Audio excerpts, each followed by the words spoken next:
Bismillahirrahmanirrahim. Assalamualaikum warahmatullahi wabarakatuh.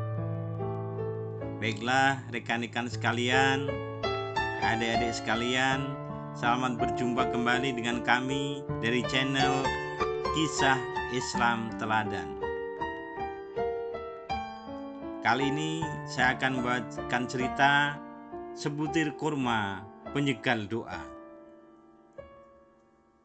Ini dia ceritanya.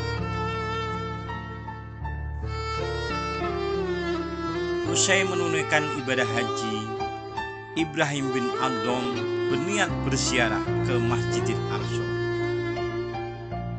Untuk bekal perjalanan, ia membeli 1 kilogram kurma dari pedagang tua di dekat Masjidil Haram.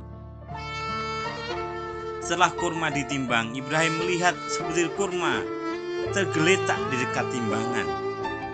Ia menyangka kurma itu bagian dari yang ia beli. Ibrahim memungut dan memakannya. Setelah itu, ia langsung berangkat menuju Aqsa.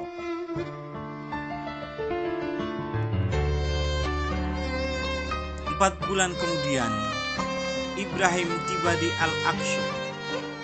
Seperti biasa, ia suka memilih tempat ibadah pada sebuah ruangan di bawah kubah Sakhra.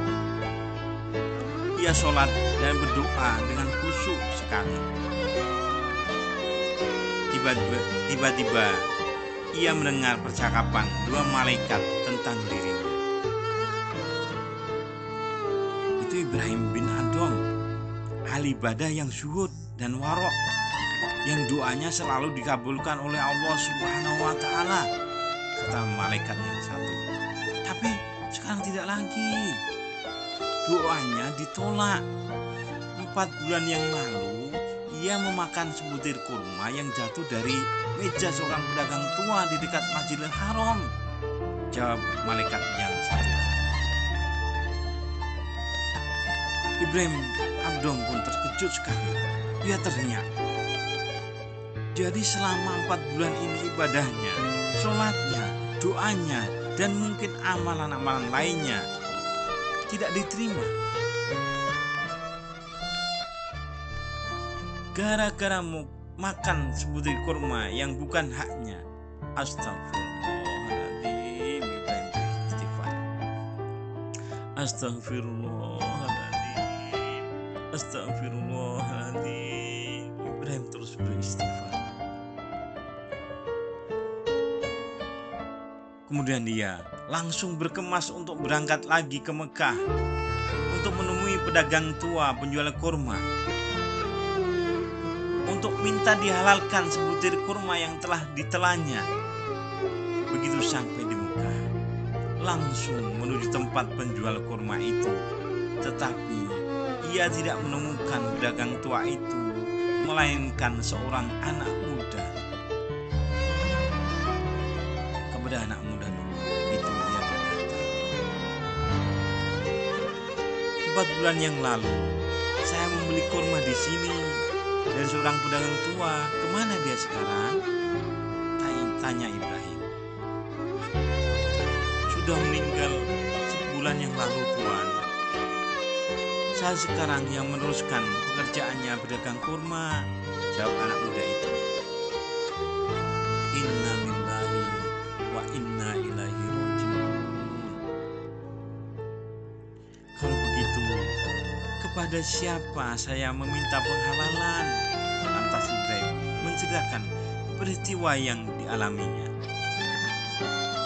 Anak muda itu mendengarkan dengan penuh seksama.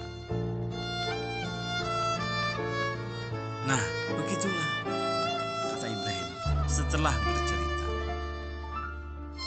Engkau sebagai ahli waris orang tua itu, maukah engkau menghalalkan sebutir kurma milik ayahmu yang terlanjur aku makan tanpa izinnya? Bagi saya tidak masalah, insya Allah saya halalkan. Tapi entah dengan saudara-saudara saya yang jumlahnya 11 orang. Saya tidak berani mengatasnamakan mereka karena mereka punya hak waris sama dengan saya. Kemudian Di mana alamat saudara-saudaramu?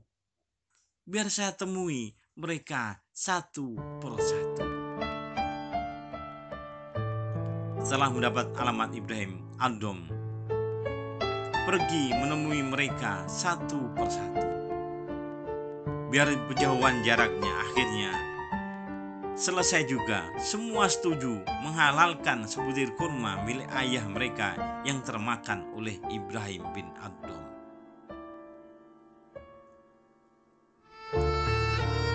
4 bulan kemudian, Ibrahim bin Adom sudah berada di Kubah Sahro. Tiba-tiba ia mendengar 2 malaikat yang dulu terdengar lagi bercakap-cakap. Itulah Ibrahim bin Adom yang doanya tertolak gara-gara makan kurma milik orang lain. Oh tidak, sekarang doanya sudah makbul lagi. Ia telah mendapat penghalalan dari ahli warisnya pemilik kurma itu. Dan kini jiwa Ibrahim telah bersih kembali dari kotoran sebutir kurma yang haram karena masih milik orang lain. Sekarang ia sudah bebas. Oleh sebab itu, berhati-hatilah dengan makanan yang masuk ke tubuh kita. Sudah halalkan, lebih baik tinggalkan bila meragukan. Ya, itulah kisah sebutir kurma penjegal doa. Betapa pentingnya makanan halal, baik halal secara materi maupun halal secara mendapatkannya. Dalam Al-Quran Allah berfirman, "Hai manusia, makanlah yang halal lagi baik dari apa yang terdapat di bumi, dan janganlah kamu mengikuti langkah-langkah setan, karena sesungguhnya setan adalah musuh yang nyata bagimu." Surat Al-Baqarah ayat 168. Kemudian Rasulullah bersabda, "Siapa saja hamba yang dagingnya tumbuh dari makanan yang haram, maka neraka lebih pantas baginya." Muttafaqun alaih.